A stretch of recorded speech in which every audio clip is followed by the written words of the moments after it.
Hello बच्चों, आज हम सभी इस वीडियो में हम अपने संविधान का भाग 1। वैसे आपको पता है कि संविधान में टोटल भाग हमने बताया था कि 22 भाग होते हैं और 395 अनुच्छेद। वैसे अगर आप ए बी करके देखिएगा तो 450 भी प्लस मिलेगा और 12 अनुसूचियां होती है। ठीक है, तो हम यहाँ पर हम अपने भाग 1 के विषय में बात करने वाले हैं और भाग 1 में 4 अनुच्छेद हैं। तो हम लोग 1, 2, 3 अनुच्छेद पढ़ चुके हैं पिछले वीडियो में। इस वीडियो में हम अनुच्छेद 4 की बात करेंगे। तो जब भी कोई पूछता है आपसे कि अनुच्छेद 4 हमसे क्या कहता है, ठीक है, तो बहुत सारे बच्चों को कंफ्यूजन होता है कि अनुच्छेद 4 हमसे कहता क्या है आखिर में। तो सुनिएगा ध्यान से, देखिए अनुच्छेद 4 ये कहता है कि जब संसद अनुच्छेद 2 और अनुच्छेद 3 का प्रयोग करेगी, ठीक है, अनुच्छेद 2 और अनुच्छेद 3 का क्या करेगी, प्रयोग करेगी। तो जहां यहां पर थोड़ा सा ये ध्यान में आपको दिलाना चाहूंगा कि अनुच्छेद 2 और अनुच्छेद 3 का प्रयोग करने का क्या मतलब है। इन दोनों अनुच्छेदों के द्वारा, अनुच्छेद 2 और 3 के द्वारा नए राज्यों का निर्माण होता है। चाहे अगर आप विदेशी राज्य या देश को अपने में शामिल करेंगे तो भी नए राज्य का निर्माण होगा, चाहे अपने ही कोई राज्य के आप उसको, जैसे आपने पढ़ा होगा कि उत्तर प्रदेश से उत्तराखंड बना दिया गया, बिहार से झारखंड बना दिया गया, है ना। तो ये जब आप अपने ही राज्यों के नाम सीमा क्षेत्र में परिवर्तन करेंगे तो भी नए राज्यों का निर्माण होता है। तो अनुच्छेद 2 और अनुच्छेद 3 के द्वारा नए राज्यों का निर्माण होता है। तो जब संसद अनुच्छेद 2 और अनुच्छेद 3 का क्या करेगी, प्रयोग करेगी, तो उसके लिए राष्ट्रपति से किसी विशेष अनुमति की जरूरत नहीं है। इसके लिए अनुच्छेद 368 के बाहर रखा गया है।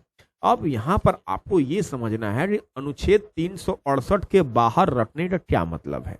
ठीक है, तो अनुच्छेद 368 के बाहर रखने का मतलब है कि राष्ट्रपति की हस्ताक्षर की कोई यहां जरूरत नहीं होगी। तो ये आपका अनुच्छेद 4 कहता है। ठीक है, इसके अलावा अनुच्छेद 4 क्या कहता है कि जब आप अनुच्छेद 2 और अनुच्छेद 3 का प्रयोग करती है संसद, तो इसमें क्या होता है, अनुसूची 1 और अनुसूची 4 भी क्या होगी, प्रभावित होगी। अब आप कहेंगे कि अनुसूची 1 और अनुसूची 4 कैसे प्रभावित होगी। तो एक बात मुझे बताइए कि अनुसूची 1 में और अनुसूची 4 में क्या लिखा हुआ है, मैं आपको बता देता हूं। देखिए अनुसूची 1 में क्या है, अनुसूची 1 में भारत के सभी राज्यों के नाम और केंद्र शासित प्रदेशों के नाम और क्षेत्र आदि का विवरण है।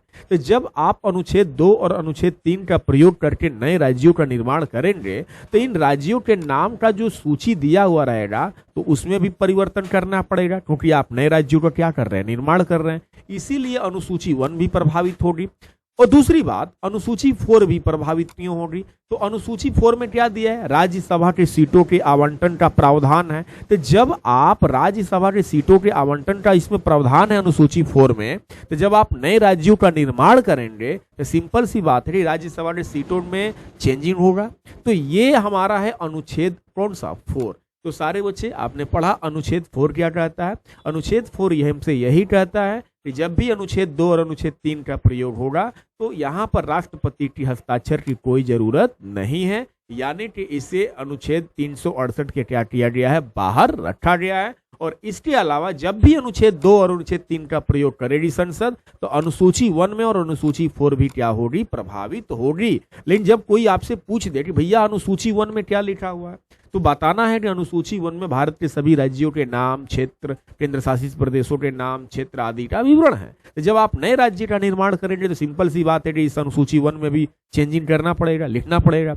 अनुसूची 4 में क्या है, राज्यसभा की सीटों के आवंटन का प्रावधान है। तो जब नए राज्यों का निर्माण होगा तो राज्यसभा के सीटों के में भी परिवर्तन देखने को मिलेगा। तो इसीलिए हम कह रहे हैं कि अनुसूची 1 और अनुसूची 4 भी क्या होगी, प्रभावित होगी। इसके सारे बच्चे आपको मैं थोड़ा सा याद करने का तरीका बता देता हूं कि आपने अभी तक से संविधान का भाग 1 पूरी तरह से पढ़ लिया है।